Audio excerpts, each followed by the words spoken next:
Okay. What's your name, sir? Sean. Sean, nice to meet you, man. How you doing? So, Sean, man, we're out here in LA, and I'm just interviewing random people, man. Bumped into you.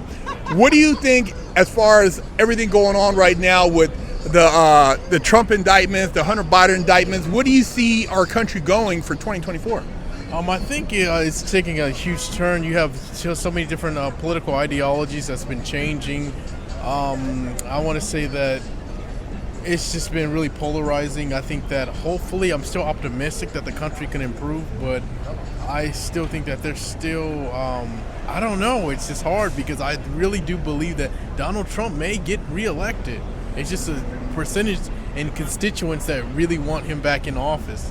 Now, do you have faith in the actual voting system? Because, I mean, seeing what we've been seeing in the past and what we're looking forward to, do you think that we're going to have a real election, or do you think that something's going to happen before? What do you think? I mean, you know what? I do still have faith in the voting system, but however, it's really tough.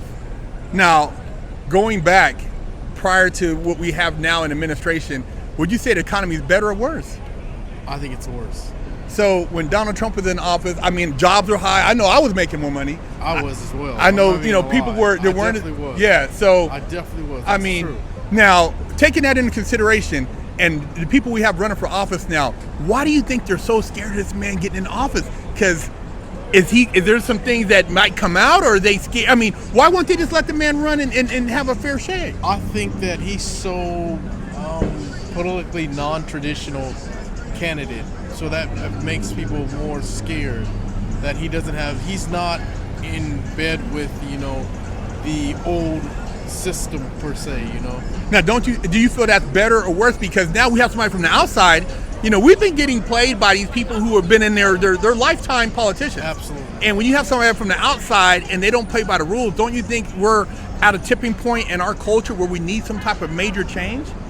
Yeah, I think we do definitely need a major change, but I mean, I feel like some people either are lazy, they don't want to vote, or some people just don't want to change. They're stuck in this liberal mentality, and they're just so comfortable with that, and they just don't. For example, I used to live in San Francisco. The city, the crime rate's high. I used to live out there. Inflation is high, so it's like it's no win there. Now take for example San Francisco. You used to live out there. I used to live on Treasure Island. Went to school in Hunters Point. Okay. I used to ride rough area. Yeah, rough area. Yeah, but I went to Martin Luther King Junior High School, and it was very academic. No crime. We used to skateboard out there, and now when I see it, and I see the crime and how it's become normalized, I mean, what do you think the long-term effects? Because they basically are saying you can rob all these stores and not go to jail. I mean, what is that for business, small businesses especially? Yeah, you know what? With that being said, because I lived in San Francisco, like I mentioned before, there's no punishment, there's no severity, there's no crime or anything like that when it comes to people committing crimes. That's the problem. I think that the legal system there is just a joke. It's a hoax. It's so anarchy when we're talking about, people doing whatever the fuck they want to do. I had my car personally broken into. I got robbed at a gas station. Wow. While I was working, and it's just. That's why I left San Francisco, basically. How would you say that, like going, like 5 years forward, and San Francisco's already pretty much shut down, like a lot of the businesses are closed down. What do you see that happening? I mean, if they allow this to continue, man, where are we going to be at in the next 10 years? Well, a lot of people were so stuck on and hung on the Black Lives Matter and all that bullshit. Excuse my language. No, let's keep it raw. And I think that people got caught on unfortunately, as an African American community, we commit a lot of the crime. So I think that, with that being said, we have to, I think it's really more profound than that. We have to take a realization that we have to do better as people, and I think that kind of hurts the justice system in terms of police facing all this negative stigma, Do you think that's an accountability issue? Yeah, of course it is. I think that we don't take accountability for our actions, and we have, I feel like there's a lot of victimization in our community. That's why, we don't, and it's just been passed down. It's a generational thing. That's why it's so deep and profound in our community. Now, do you think African-Americans. fatherhood is a part of that? The patriarch being in a decline, where they say 70% of the black households don't have a father, and the fact that having that father, at least somehow to give you a positive male role model, has impacted our community, and now it's just out of control. Because prior to 1960s, when you had over 50, it would say only 25% were fatherless. We had less crime. We had more, black men going to college, going to school, professions. I mean, what do you think is the main factor contributing to black crime and the mentality that, it's an entitlement almost situation? I think that's part of it. I think fatherhood, people like fathers, children who don't have fathers, and the absence of fatherhood does play a part of that. But also, it comes down to like education. Education is a big factor as well. People have to be educated, and I think if people, and I want to do say, touching back on the father. Everything starts in the home. That's right. And how you're raised, and growing up in let's say a single parent household is really difficult. Yeah. For a mother to take on all that load.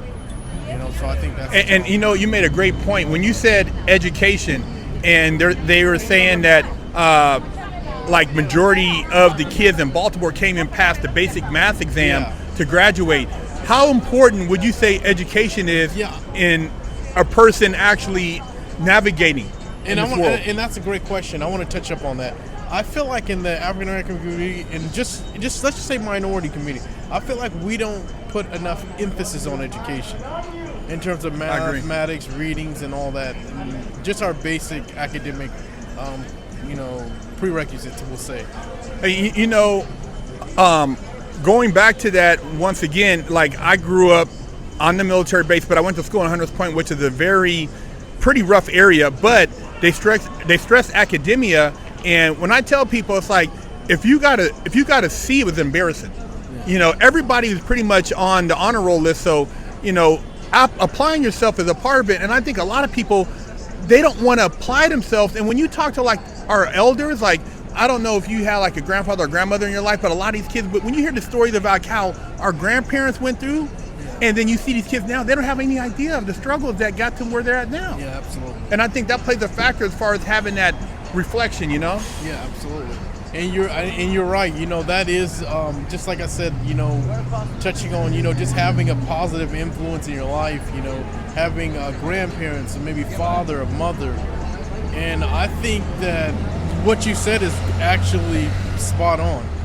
What our grandparents experienced back in those times was way different from what we experience now. So there's no comparison. Yeah, the struggle, these kids have no idea. No idea. And like I said, a lot of it is victimization. It's just not. I guess our community not taking accountability for their actions, and just education. There's just so many different social, economic problems in our. Now, this is a hypothetical question. If you were a politician and looking at, say, the city of Los Angeles, what would be one of the first things you would do to try to kind of help this economy or help the situation in this city? Well, I'm not too familiar with Los Angeles and how they operate here, considering. What about San Francisco then? Yeah. Okay. So with San Francisco, I would definitely. I know it's going to sound a little bit far-fetched, but I would definitely start as New York posed before, stop and frisk. I think that will be really beneficial towards the city because, like I said, the car break-ins and home invasion and robbery, it's out of control. It's astronomical. And then not only that, I will put more resources and funding into education, and build social programs. And you know what? I told my brother this. One thing I would do, I think I would want to kind of any children under 18, if you don't have a plan after high school, we'll say, I would tell them to enlist in the military. I think that would be they need to bring back the enlistment. Yeah, you're right. Because I think with that being said, that builds structure with children. You're right. And I think that's a positive influence. I Especially agree. people who don't have guidance in their life. I agree. Don't have any structure. It gives you a sense of purpose. Exactly. Yeah. Hey, man, well, I appreciate you taking the time, man, to answer some questions, brother. Hey, man, thank you, man. I'm a huge fan of your channel, sir, and thank you for interviewing me. I can continue loyally watching Thank you, man. channel. So I want to thank you both. I'm actually heading back Okay. to get some meat. Thank you, guys man. Take care. Yes, sir. Thank you, brother. Yes, absolutely. I appreciate you. Yes, sir. You guys have a good one. Take care. You tired of smelling like stanky butt, funky armpits? Wash your ass. Go to freshoutserious.com and pick you up a bar of soap.